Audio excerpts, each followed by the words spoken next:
नमस्कार दोस्तों, किसान स्कूल ऑफ एग्रीकल्चर के ऑनलाइन प्लेटफॉर्म में आपका स्वागत है। अपन पढ़ रहे थे जीव विज्ञान का एक टॉपिक था कोशिका। तो आपको पहले वाले एपिसोड में देखा होगा कि प्रोकैरियोटिक कोशिका, यूकैरियोटिक कोशिका, उसके बीच में अंतर था।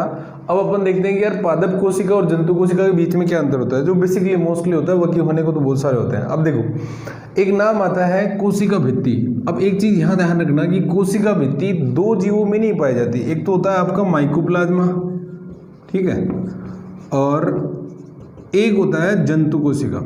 इन दो के अंदर कोशिका भित्ति नहीं पाई जाती। बाकी जितने भी जीव होते हैं सबके अंदर कोशिका भित्ति उपस्थित होती है, ठीक है। इसके कारण आप देख भी सकते हो कि सब जैसे ह्यूमन बीइंग है, जंतु में आता है, अपनी जो शरीर की जो स्किन है, त्वचा है, ये लचीली होती है। इसीलिए लचीली होती है क्योंकि इसमें कोशिका भित्ति नहीं होती। क्योंकि जिन जीवों में कोशिका भित्ति पाई जाती है उनकी जो बाहर वाला आवरण होता है वो कठोर होता है। जैसे आप पादपों का देखते हो, बाहर की जो है वो हार्ड होती है, ठीक है, और इनके अंदर अनुपस्थित होती है।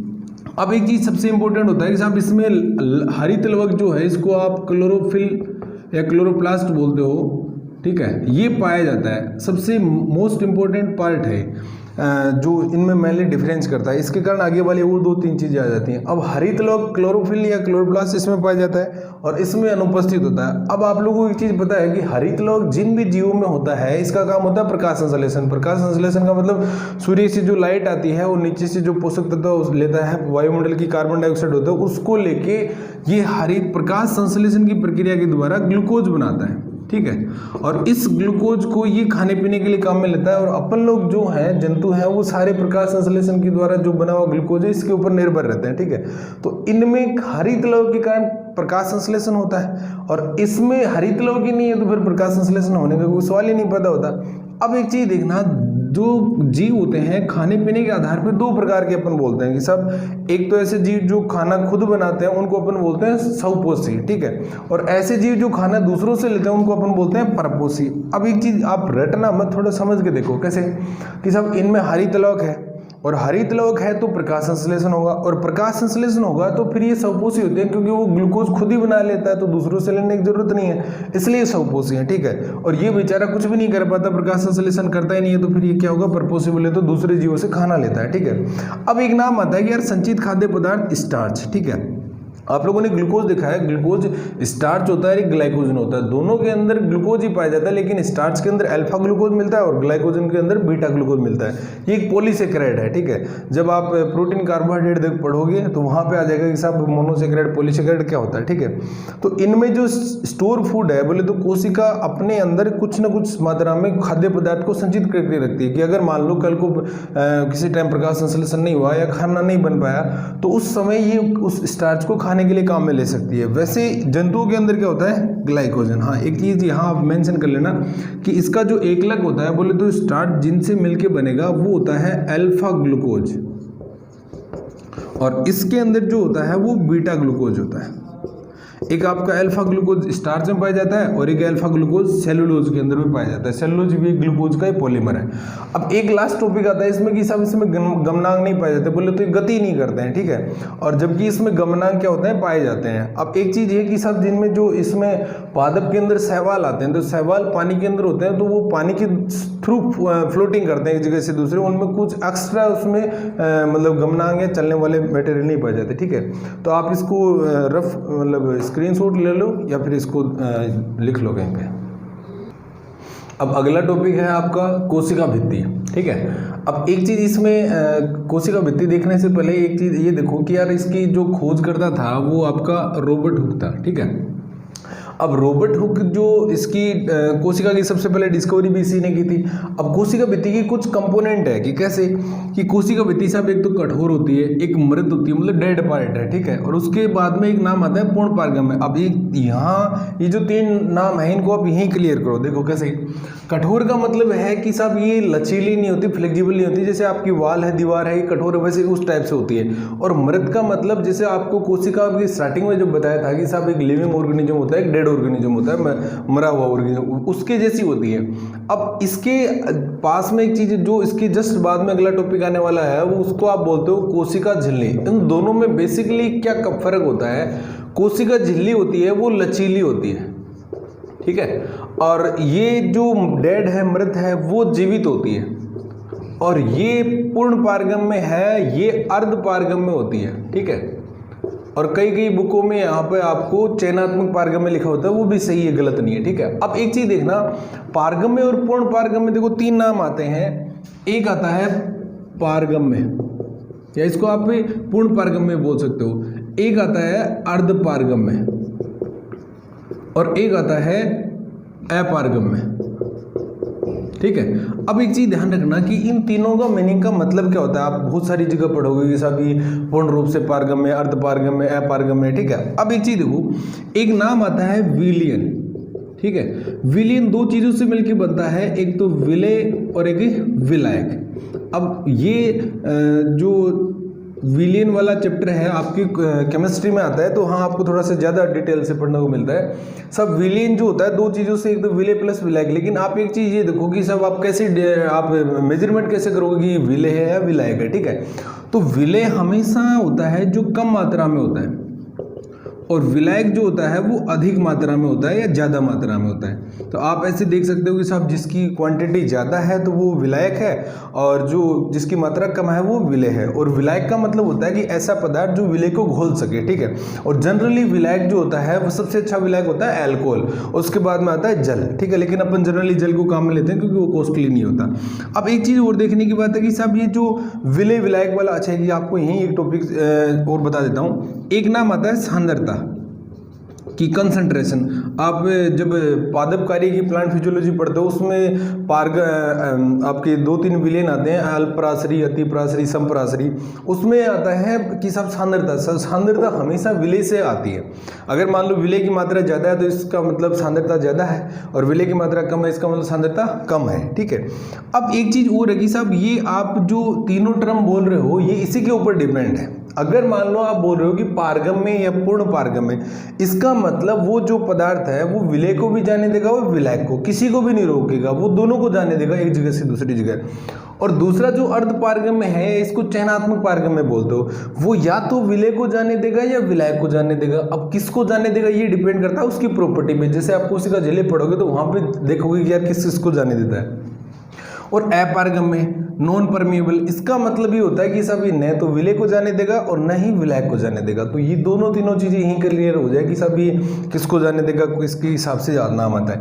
अब एक आपको, जैसे अभी आपको जंतु और पादप कोशिका में अंतर बताया था, वहाँ कहा था कि सब जंतु कोशिका में कोशिका भित्ति नहीं होती, और आपको वहाँ भी बताया था कि सब एक जंतु कोशिका और एक माइकोप्लाज्मा, इसको छोड़कर सभी जीवों में कोशिका भित्ति पाई जाती है। अब कुछ देखो बहुत सारी एग्जाम में ऐसे क्वेश्चन आते हैं, जैसे आपके 2016 के अंदर आया था कि साहब जो कवक है उसकी कोशिका भित्ति का एकलक कौन है, ठीक है।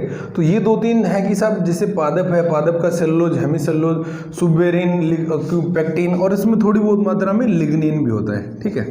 तो इनकी क्वांटिटी होती है। शैवाल है, इसमें सेलुलोज, हेमिसेलुलोज, गैलेक्टोज, मैनोज और कैल्शियम कार्बोनेट CaCO3 होता है। कवक जो है वो काइटिन। अब एक चीज, काइटिन आपने एक जगह और देखा होगा कि साहब जो कीट होते हैं उनका जो बाहरी आवरण है वो काइटिन से बना होता है। अब इसके पीछे एक नॉर्मल सी चीज सुनो, देखो इसका जो एकलक होता है वो NAG होता है। NAG का मतलब पूरा फुल फॉर्म होती है एन एसिटाइल ग्लूकोसोएमाइन, ठीक है। तो एक बार एग्जाम में क्वेश्चन नहीं आया था, उसने एग्जामिनर ने ये नहीं पूछा था कि सब कवक की कोशिका भित्ति काइटिन की बनी हुई है किसकी, उसने पूछा था कि कवक की कोशिका भित्ति का एकलक कौन है, और उसने ऑप्शन में दिया था NAG, MAG, SAG और GAG। अब अगर किसी बच्चे को पता है कि यार जो कवक का काइटिन है कोशिका भित्ति वाला, उसका एकलक NAG है और इसकी फुल फॉर्म पता है तो आप कर सकते हो, वरना कंफ्यूज हो जाते हो कि यार ये है क्या, पूछ क्या रहा है, समझ में नहीं आ रहा है, ठीक है। और जो जीवाणु उसकी पेप्टिडोग्लाइकेन और म्यूरिनमल। अब यहाँ से रिलेटेड, काइटिन से रिलेटेड एक आपको एक चीज़ और बता देता हूँ। आपने एक नाम सुना होगा कि कीटभक्षी पादप होते हैं, जैसे इसके एग्जाम्पल हैं यूट्रिकुलेरिया और एक है ब्लेडर वर्ड, ठीक है। ये दोनों जो पादप हैं ये कीटभक्षी पादप हैं। बोले तो ये कीटों को खाने का काम करते हैं। अब एग्जाम में एक बार क्वेश्चन नहीं आया था कि ये सब कीट बक्सी पादप है वो कीटों को क्यों खाते हैं, उसके पीछे रीजन क्या होता है। उसमें ऑप्शन ऐसे लिखा था कि साहब जो कीट बक्सी पादप उनका स्वाद अच्छा होता है, सुगंध अच्छा होता है, या फिर वो परागण करते हैं, ऐसे 2-3 चीज़ें। लेकिन आपकी जो राइट आंसर जाता है उसके पीछे एक काम सुनो। देखो कीट बक्सी पादप हैं तो कीटों को खाते हैं, और आपको भी बताया कि साहब जो कीट की कोशिका भित्ति है वो किसकी बनी हुई है, काइटिन की। और काइटिन का एकल कौन है, एन एसिटाइल ग्लूकोस। एन का मतलब दादा यहाँ पे नाइट्रोजन है, ठीक है। अब इसमें ये है कि साहब जो ये एन एसिटाइल ग्लूकोसामाइन है इसमें नाइट्रोजन पोषक तत्व होता है, और आपको पता है कि सब एनपीके है वो पादप की प्राथमिक पोषक तत्व है। पादप को वो जरूरी चाहिए, लेकिन कीट बक्सी पादपों को नाइट्रोजन नहीं मिल पाता, इसलिए वो कीटों को खाते हैं, क्योंकि कीटों को खाने से उसके जब पादप के अंदर कीट जाएगा तो उसके पाचक एंजाइम जो है उसको नष्ट कर देंगे, और वहां से काइटिन से वो नाइट्रोजन का अवशोषण करते हैं। तो हमेशा ध्यान रखना कि कीट बक्सी पादप कीटों को स्वाद के लिए नहीं खाता है, न उसमें परागण के लिए खाता है, वो हमेशा उसमें नाइट्रोजन की पूर्ति के लिए खाता है, ठीक है। अब इसके बाद में आपके जो पादप की कोशिका भित्ति है अपन लोग उसको पढ़ने वाले हैं। साहब पादप की कोशिका भित्ति होती है, कैसी होती है, किसमें क्या क्या होता है, क्या नहीं होता, ठीक है। अब एक चीज देखो कि जो पादप की अपन लोग जो एग्जाम में पढ़ते हैं वो पादपों वाली पढ़ा जाता है, ठीक है, पादप कोशिका भित्ति। अब ये तो नॉर्मल सी बात हो गई कि साहब पादप की कोशिका भित्ति है वो सेलुलोज, हेमीसेलुलोज, लिग्निन, सुबेरिन और क्यूटिन की होती है। अब जो अपन लोग इसमें पादप की कोशिका भित्ति को 3-4 पार्ट में डिवाइड करते हैं। एक आती है प्राथमिक कोशिका भित्ति, दूसरी आती है द्वितीयक कोशिका भित्ति, और फिर अगली आती है तृतीयक कोशिका भित्ति, और लास्ट आती है मध्य पटलिका, मध्य पटलिका। अब इसको डिटेल से सुनो कि स्टेप बाय स्टेप देखो, इनके जो नाम दिए गए हैं प्राथमिक, द्वितीयक, तृतीयक, ये तीनों नाम इनके बनने के आधार पर दिए गए हैं। जैसे प्राथमिक है तो वो पहले बनेगी, द्वितीयक है वो बाद में बनेगी, और तृतीयक है वो उससे भी लेट बनेगी। अब एक चीज सुनना, देखो इन जो भी कोशिका भित्ति है, चाहे प्राथमिक हो, द्वितीयक हो, तृतीयक हो, इन सब के अंदर सेलुलोज, हेमीसेलुलोज, लिग्निन, सुबेरिन होगा, लेकिन इनकी क्वांटिटी अलग अलग होगी। जैसे जो प्राथमिक है इसमें मैक्सिमम अमाउंट सेलुलोज और हेमीसेलुलोज होता है, ठीक है, लेकिन इन सुबेरिन इसमें बहुत कम पाया जाता है। और एक काम की बात सुनना, जैसे मान लो आप लोगों को पादप का किसी जैसे अपन दीवार बनाते हैं तो अपने को मजबूत दीवार बनानी है तो उसमें अपन सीमेंट या जो रॉ मटेरियल है वो थोड़ा सा अच्छा डालते हैं या सीमेंट ज़्यादा डालते हैं। वैसे अगर कि पादप की किसी भी भाग को आपको कठोर करना है तो उसमें लिग्निन, सुबेरिन, क्यूटिन डाल दो, उसमें सुबेरिन मेनली होता है, ठीक है। तो अब एक चीज़ देखो कि इसमें सेलुलोज और हेमीसेलुलोज ही है, लिग्निन, सुबेरिन, क्यूटिन कुछ भी नहीं है। और अगर वो अनुपस्थित है तो प्राथमिक कोशिका भित्ति थोड़ी लचीली होती है। वैसे तो कोशिका भित्ति होती हार्ड है, लेकिन वो हार्ड तब बनती है जब प्राथमिक और द्वितीयक दोनों एक साथ कंपोजिशन मिल जाती है। तो आप ऐसे बोल सकते हो कि साहब ये थोड़ी सी लचीली होती है। लचीली का मतलब फ्लेक्सिबल होती है, किसकी कंपेरिजन में, द्वितीयक कोशिका भित्ति कंपेरिजन में। अब एक नाम और आता है कि साहब जो द्वितीयक कोशिका भित्ति है इसमें सेलुलोज और आपका हेमीसेलुलोज ये तो मिलेगा बेसिक सी बात है, लेकिन इसमें सुबेरिन और क्यूटिन इसका एक्स्ट्रा जमा होता है। अब एक चीज़ बताओ कि सुबेरिन और क्यूटिन है, अगर ये दोनों इसमें ऐड हो गए तो ये सीधी सी बात है साहब वो लचीली है तो ये यहाँ पे क्या हो जाएगी, कठोर हो जाएगी, हार्ड हो जाएगी, ठीक है। तो आपको कई बार एग्जाम में पूछा जाता है कि कौन सी कोशिका भित्ति लचीली होती है और कौन सी हार्ड होती है, कठोर होती है, ठीक है।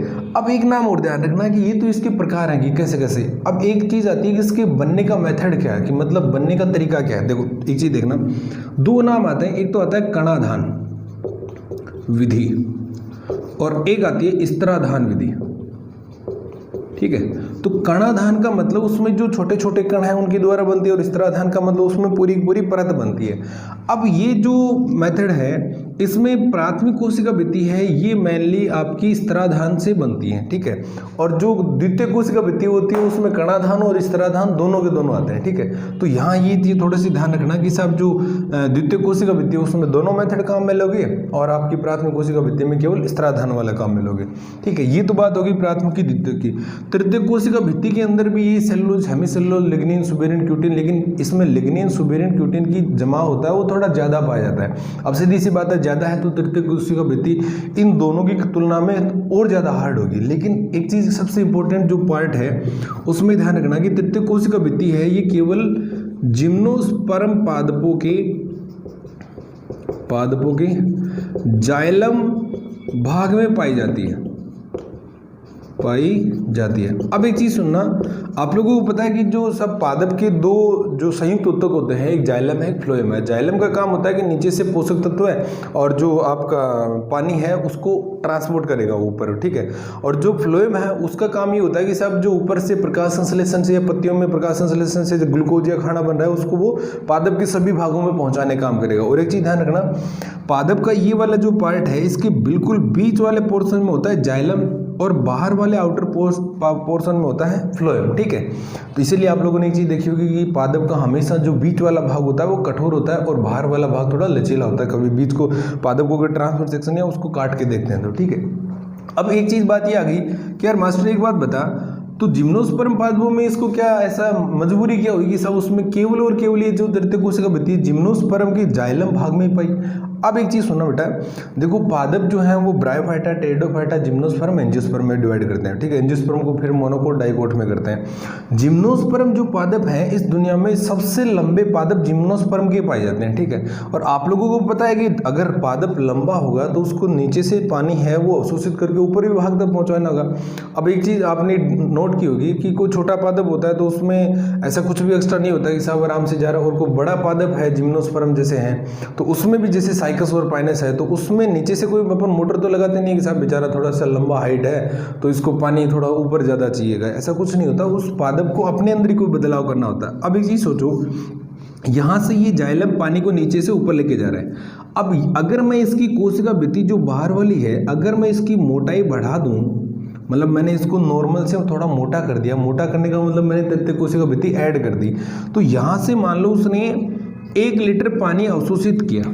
अब अपन ये चाहते हैं कि उसका जो पादप का ऊपरी वाला भाग है जैसे पत्तियों वाला भाग है तो उसमें कम से कम 900 ml पानी तो पहुँचे, थोड़ा बहुत तो भी इधर उधर हो जाता है। तो अगर ये जो दीवार है अगर ये मोटी होगी तो यहाँ से बाहर निकलने की जो टेंडेंसी है वो कम हो जाएगी। क्यों कम हो जाएगी? क्योंकि आपने इसको दीवार को मोटा कर दिया या इसकी कोशिका भित्ति मोटी कर दी, और मोटी कर दी तो पानी इधर नहीं निकलेगा तो आराम से ऊपर ट्रांसपोर्ट हो जाएगा, ठीक है।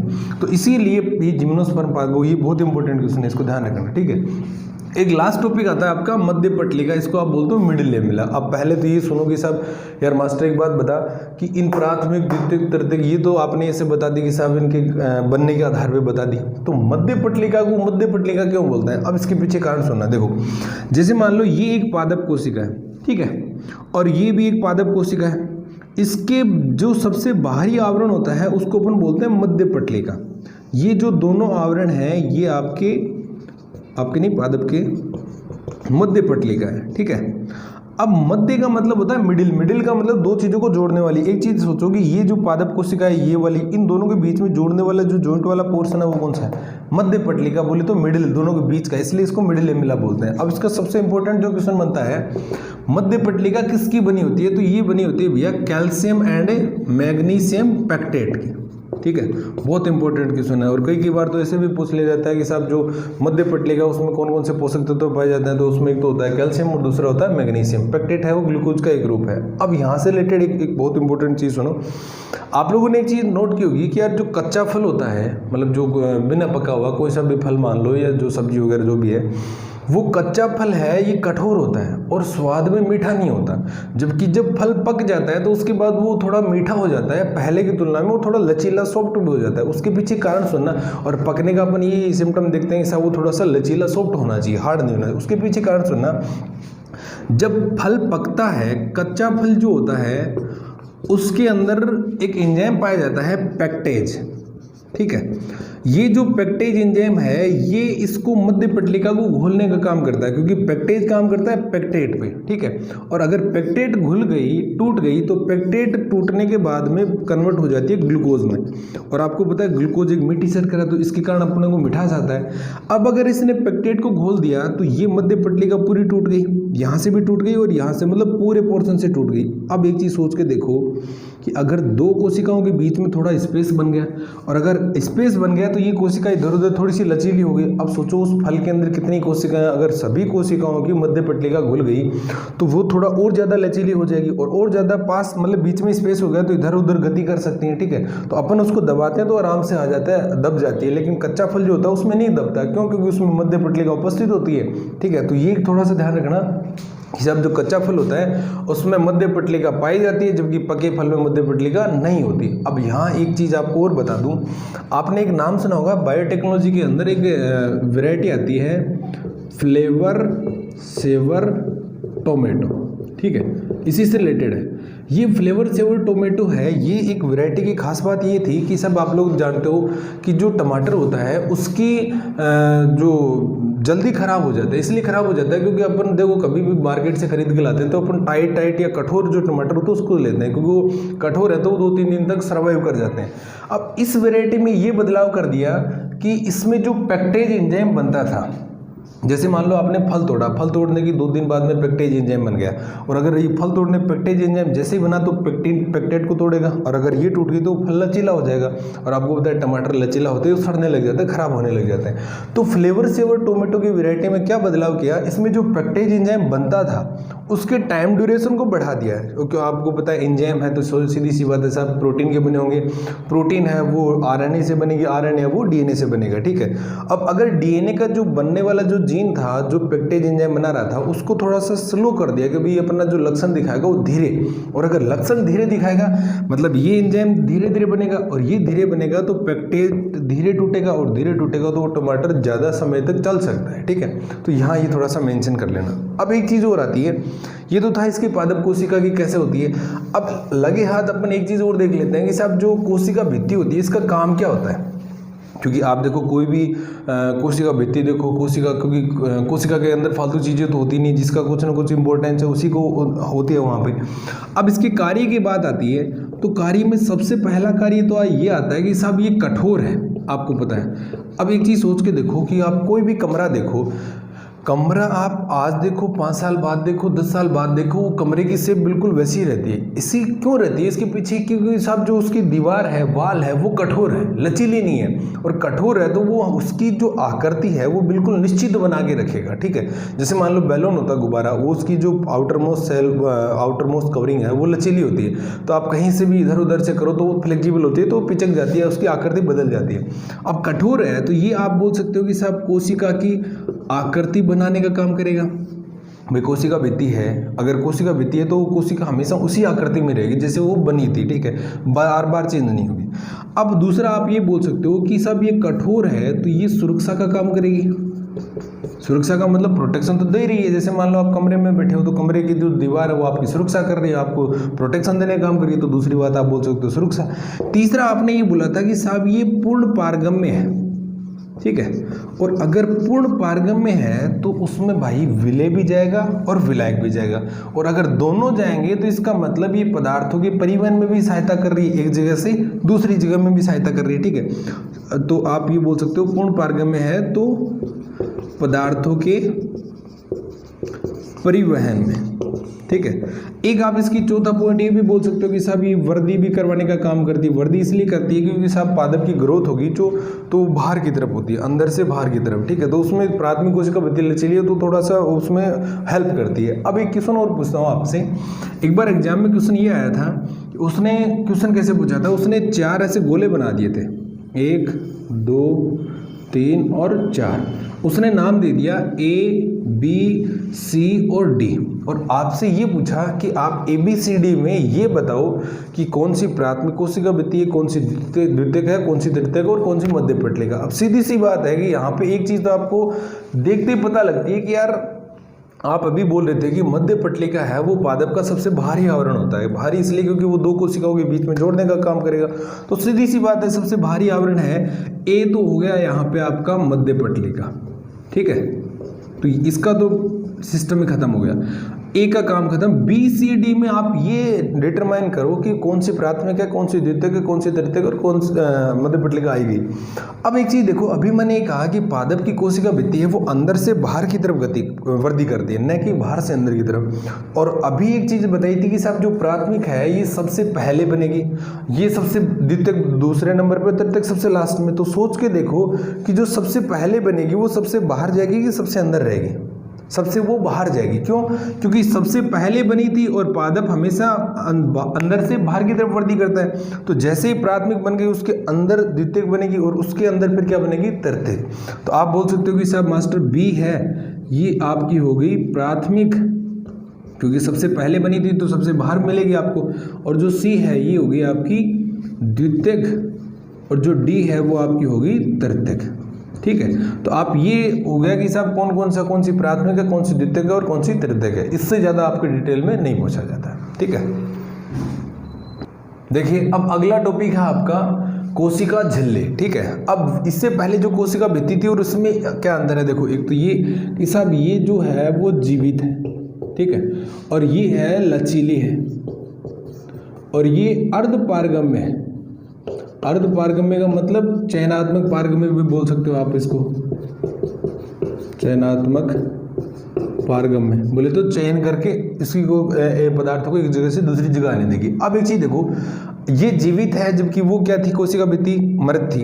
ये लचीली है, वो क्या थी? कठोर थी। वो पूर्ण पारगम्य थी, ये क्या है? अर्ध पारगम्य है। ठीक है, अब एक चीज सुनना, कोशिका भित्ति इस दुनिया में ऐसा कोई जीव नहीं है जिसमें, तो इसमें कौन कौन से पदार्थ पाए जाते हैं? सेलुलोज, हेमीसेलुलोज की शैवाल के अंदर, कवक के अंदर अलग, और जीवाणु में बैक्टीरिया के अंदर अलग। लेकिन जो कोशिका झिल्ली है ये सभी जीवों के अंदर आपकी किस किस की बनी होती है?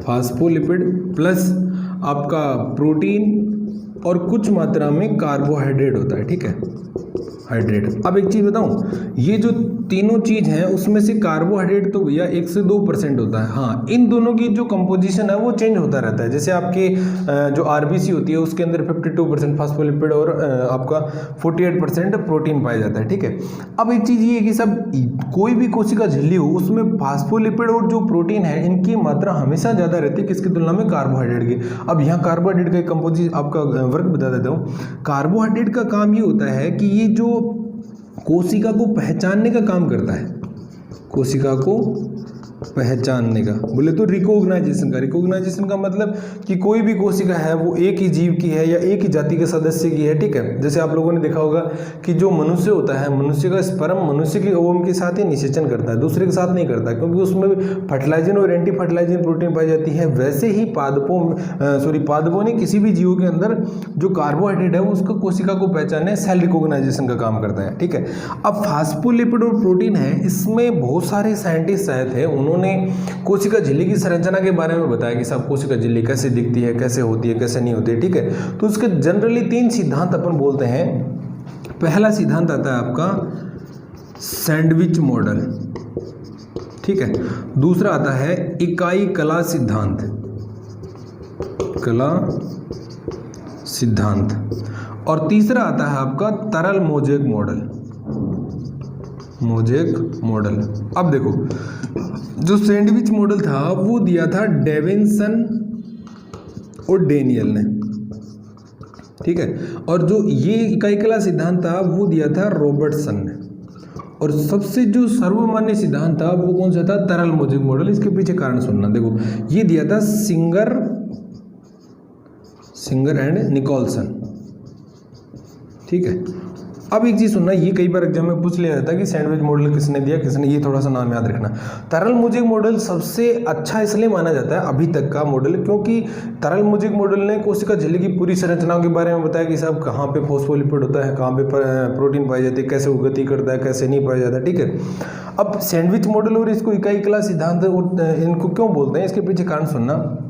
जो आपका डेविसन और डेनियल था, उन्होंने सैंडविच का मतलब ही होता है कि आप लोगों ने सैंडविच खाते होंगे तो उसमें देखा होगा कि ऊपर और नीचे जो होती है वो ब्रेड वगैरह होती है, बीच में आलू की टिक्की ऐसे कुछ बना के देता है, तो 2 सेम चीज़ों के बीच में कुछ तीसरी अलग आ जाती है, तो उसको अपन बोलते हैं सैंडविच। अब इसके पीछे कारण ये था कि जो कोशिका झिल्ली है उसमें ऊपर तो पाई जाती है प्रोटीन, बीच में दो परत होती है फास्फोलिपिड की, ठीक है, यहाँ भी दूसरी परत, और नीचे फिर पाई जाती है प्रोटीन। तो देखो ऊपर और नीचे प्रोटीन, बीच में आ गई फास्फोलिपिड, तो दो सेम चीजों के बीच में तीसरी अलग आ गई, तो इसको आपने क्या बोल दिया, सैंडविच मॉडल। इकाई कला सिद्धांत का मतलब ये था कि रॉबर्टसन ने बताया कि साहब जो कोशिका झिल्ली है ये पूरी कोशिका की चारों तरफ यूनिफॉर्म होती है। यूनिफॉर्म का मतलब बिल्कुल रेगुलर होती है, ऐसे नहीं कि साहब यहाँ पे प्रेजेंट है यहाँ से बीच से, ऐसा कुछ भी नहीं होता। इकाई का मतलब और एक पतली परत होती है जो चारों तरफ पाए जाते हैं। और सबसे अच्छा जो सिद्धांत था वो तरल मोज़ेक मॉडल जो सिंगर और निकोलसन ने दिया था। तो ठीक है, तो अपन लोग इस तरल मोज़ेक मॉडल को पढ़ने वाले हैं, ठीक है। अब देखिए ये जो सिंगर और निकोलसन ने जो तरल मोज़ेक मॉडल दिया था या फ्लूइड मोज़ेक मॉडल दिया था, उसके अकॉर्डिंग इसकी संरचना ऐसी होती है। अब देखो ऊपर वाले भाग में पूरे के अंदर प्रोटीन पाई जाती है, नीचे के अंदर प्रोटीन होती है और बीच के अंदर फास्फोलिपिड पाया जाता है। अब सुनो, प्रोटीन जो है उसको दो प्रकार में बांटते हैं, एक तो एक्सट्रिंसिक प्रोटीन या बाह्य प्रोटीन और एक आंतरिक प्रोटीन। बाह्य प्रोटीन और आंतरिक प्रोटीन में ये है कि साहब ये जो बाहर वाले में है और ये आंतरिक प्रोटीन थोड़ी सी अंदर की तरफ धसी हुई होती है, ठीक है। इसके अकॉर्डिंग इसको दो पार्ट में डिवाइड करते हैं। और जो फास्फोलिपिड है ये वाली परत और ये वाली परत, इसके दो पार्ट होते हैं। इस वाले भाग को बोलते हो आप सिर भाग और इस वाले भाग को आप बोलते हो पूंछ भाग। अब एक चीज सुनना, ये वाला जो भाग होता है वो जल विग्राही भाग होता है और ये वाला जो भाग होता है वो जलग्राही। जलग्राही और विग्राही का मतलब ये होता है कि जलग्राही का मतलब तो जल को ग्रहण करने वाला है और जल विग्राही का मतलब वो जल को ग्रहण नहीं करेगा, ठीक है। जल के साथ ग्रहण करने का मतलब वो बॉन्ड नहीं बनाएगा। अगर बॉन्ड बना रहा है तो वो जलग्राही है, इसको बोलते हैं हाइड्रोफिलिक और इसको बोलते हैं हाइड्रोफोबिक, ठीक है।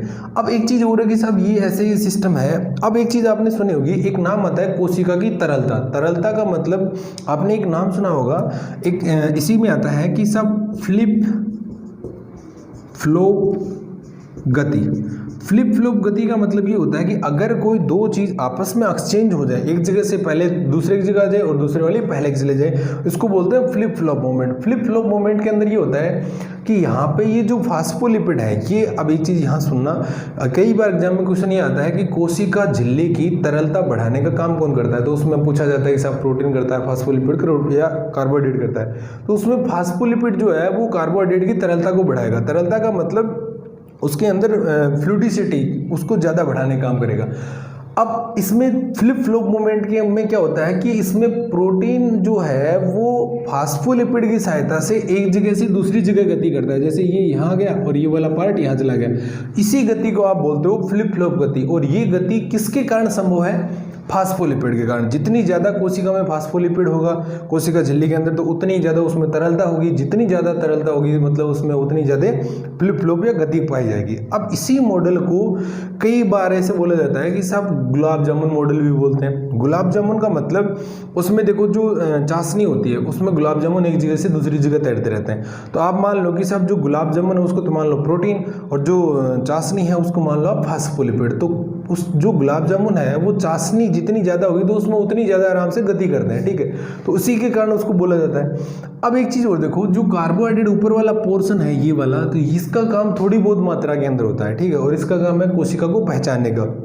अब एक चीज़ तो आपको समझ में आ गई कि यार मास्टर एक बात बता, अभी आप बोल रहे थे कि सब कोशिका है वो चयनात्मक पारगम्य होती है, अर्धपारगम्य में होती है। अब देखो कैसे, देखो कोशिका झिल्ली जो है वो प्रोटीन और फास्फोलिपिड का कंपोजिशन है। अब केमिस्ट्री के अंदर आपके एक नाम आता है कि सब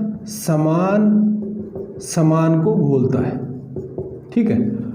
और समान को घोलता है, इसका मतलब जो पदार्थ जैसा है वो अपने अंदर वैसे पदार्थ को घोलेगा, दूसरे पदार्थ को नहीं घोलता। जैसे प्रोटीन है तो प्रोटीन के में घुलेगी, फास्फोलिपिड है वो फास्फोलिपिड में घुलेगा। अब एक चीज़ सुनना कि मान लो कोई भी पदार्थ है वो यहाँ से यहाँ आना चाहता है, बोले तो एक जगह से दूसरी जगह, या ऐसे बोल दो कि साहब ए पार्ट से वो बी पार्ट में आना चाहता है, तो वो कैसे आएगा कि नहीं आएगा ये किस पर डिपेंड करता है। अगर मान लो ये जो कोई भी मटेरियल पड़ा है यहाँ पे, अगर ये कोशिका झिल्ली में से इसको आना है तो हमेशा ये होना चाहिए कि ये जो पदार्थ है वो या तो प्रोटीन या फास्फोलिपिड या दोनों का बना होना चाहिए। क्योंकि अगर ये इसी प्रोटीन फास्फोलिपिड का बना होगा तभी वो फास्फोलिपिड अपने अंदर के इसमें से ट्रांसफर होके आने देगी। अब एक नाम आ गया ना चयनात्मक। चयन का मतलब वो चयन करती है कि मैं किसको लूँ, जैसे आपका एग्जाम लग रहा है जैसे जेट का, बीएचयू का, आईसीआर का, जिसका भी लग रहा है, तो उसमें आपका सिलेक्शन होना है कि आप कौन से, जैसे देखो एग्जाम तो बहुत सारे बंदे देते हैं, उसमें से किसका सिलेक्शन होना है, तो ये वो जो आपका एग्जाम है वो डिसाइड करेगा, वो आपको सेलेक्ट करके अंदर कॉलेज में लाने का काम करेगा। तो वैसे ही कोशिका झिल्ली में भी ये होता है कि साहब यहाँ से इस वाले भाग में कौन सा पदार्थ आएगा ये डिसाइड करेगा कोशिका झिल्ली। और कोशिका झिल्ली का मतलब कोशिका झिल्ली जिसकी बनी हुई, अगर ये पदार्थ उसी का है तब तो वो आराम से आ जाएगा, और अगर नहीं है तो वो नहीं आने देगा। अब एक चीज़ सुनना, आप लोगों ने एक चीज़ देखी होगी, अपनी स्किन है, ये वाली स्किन है, तो इसका मतलब कोशिका झिल्ली है, क्योंकि अपने में भित्ति तो अनुपस्थित होती है, पाई नहीं जाती। तो ये है कोशिका झिल्ली, ये जो पाई बनी होती है प्रोटीन और फास्फोलिपिड की। तो आप लोग देखो तो जब नहाते हो या और कोई पानी वगैरह डालते हो तो पानी अंदर नहीं जा पाता, लेकिन आप कोई तेल डालो, वो जो आपकी क्रीम वगैरह है या जो लड़कियाँ कॉस्मेटिक आइटम बहुत ज़्यादा यूज में लेती हैं उसको डालो, या फिर आपके जो पेन रिलीफ कोई स्प्रे वगैरह आते हैं, तो जैसे आपने स्प्रे लगाया वो आराम से आपको पेन रिलीफ मिल जाता है कि यार कोई दिक्कत नहीं है। तो इसका मतलब आप उसको थोड़ा सा ऑयल को लेके स्किन के ऊपर अगर से रगड़ते हो तो वो आराम से अंदर चला जाता है। क्यों? ऑयल है, उसके अंदर फास्फोलिपिड या लिपिड की मात्रा ज़्यादा होती है, ठीक है, थोड़ा बहुत मात्रा में प्रोटीन भी पाया जाता है। तो जितना ज़्यादा ये होगा तो वो उतना ही आसानी उसके अंदर जा पाएगा, लेकिन जो पानी है वो नहीं जा पाता, क्योंकि पानी की प्रॉपर्टी है वो अलग है, उसकी प्रॉपर्टी फास्फोलिपिड और प्रोटीन से कोई मैच ही नहीं करती, तो इसका मतलब उससे कोई लेना देना नहीं है, तो वो एक जगह से दूसरी जगह नहीं जा पाता, ठीक है। तो इसलिए ध्यान रखना कि साहब इसको चयनात्मक पारगम्य क्यों बोला था। अब एक नाम हो रहा था, देखो यहाँ पे एक नाम है टनल प्रोटीन। देखो सीधी सी बात है साहब, टनल का मतलब क्या होता है? आप लोगों ने देखा होगा कि टनल का मतलब वैसे हिंदी में होता है सुरंग। सुरंग का मतलब कैसे? जैसे मान लो कि साहब कोई पहाड़ है, ठीक है, ये आपका कोई पहाड़ है, अब इधर से रोड आ रही है और वो इधर जा रही है, ये रोड है। अब इसमें से होके अब ऊपर से तो आ नहीं सकते, तो अब साइड जो इंजीनियर लोग हैं वो क्या करते हैं, पहाड़ में से एक सुरंग बना लेते हैं, और सुरंग का मतलब वो टनल बना दी, और उस टनल के अंदर से आराम से आ रहे हैं, जा रहे हैं, ठीक है। तो ये टनल प्रोटीन यहाँ क्या काम करते हैं?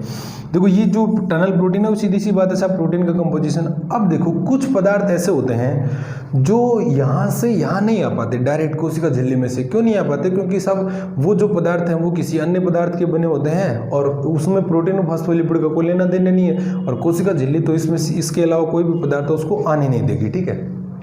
तो वो पदार्थ क्या करते हैं, टनल प्रोटीन की सहायता से एक जगह से दूसरी जगह आते हैं, ठीक है। और आप लोगों ने एक चीज़ सुनी होगी, जब आप आपका जो पादप कार्य वाला पोर्शन पढ़ोगे तो उसमें एक नाम आता है परासरण, ठीक है। तो उसमें 2-3 आते हैं कि साहब एक तो सरल परासरण है, ठीक है, या उसको आप एक सुसाध्य परासरण है, और एक आपका सक्रिय परासरण या सक्रिय परिवहन, या परिवहन को 3 प्रकार में बांट सकते हो, सरल परिवहन, सुसाध्य परिवहन और एक सक्रिय। तो सरल का मतलब तो वो आराम से आ रहा है, जा रहा है, कोई दिक्कत नहीं है। सुसाध्य परिवहन का मतलब ये होता है कि अगर कोई पदार्थ एक जगह से दूसरी जगह जा रहा है और उसमें अगर प्रोटीन की हेल्प मिल रही है तो उसको आप बोलते हो सुसाध्य परासरण या सुसाध्य परिवहन, उसको फैसिलिटेटेड ट्रांसपोर्ट बोलते हैं, ठीक है। जैसे इसका एग्जांपल बताऊं, पादप जो होते हैं उनकी जड़ों के अंदर एक्वापोरिन प्रोटीन पाई जाती हैं। एक्वा का मतलब ये होता है कि पानी को या वाटर को आईयूपीएसी में एक्वा बोलता है, ठीक है। तो पानी को एक जगह से दूसरी जगह लाने का काम वो प्रोटीन कर रही है, इसलिए उसको एक्वा प्रोटीन बोल दिया। और वो सुसाध्य प्रकार का परिवहन है, क्यों? क्योंकि उसमें प्रोटीन हेल्प रही है। तो टनल प्रोटीन है ये एक प्रकार से सुसाध्य परिवहन का काम करती है, ठीक है। एक चीज़ ये ध्यान रखना। अब इसके लिए 1-2 चीज़ें और कि साहब ये जो कोशिका झिल्ली है ये तो इसकी बेसिकली इसकी स्ट्रक्चर वगैरह होगी, संरचना हो गई। एक इसका जैसे आपने कोशिका भित्ति के काम देखे थे वैसे कोशिका झिल्ली के भी काम देख लेते हैं लगे हाथ, ठीक है।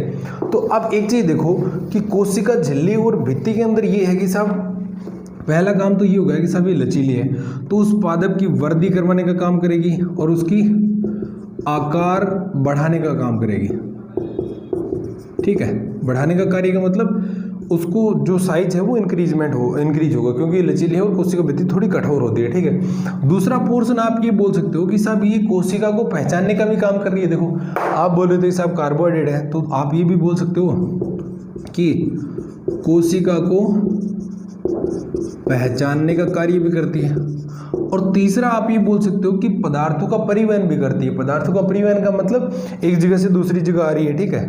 तो आपने बोल दिया कि साहब पदार्थों का परिवहन भी करने का काम कर रही है, ठीक है। तो ये जो है वो कोशिका झिल्ली के कार्य या इसके फंक्शन हो गए, ठीक है। तो ये थी आपकी कोशिका झिल्ली और कोशिका भित्ति, ठीक है। इसके बाद में आपके अगला टॉपिक आता है आपकी कोशिकांग, पादप जो कोशिकाएं कोशिकांग।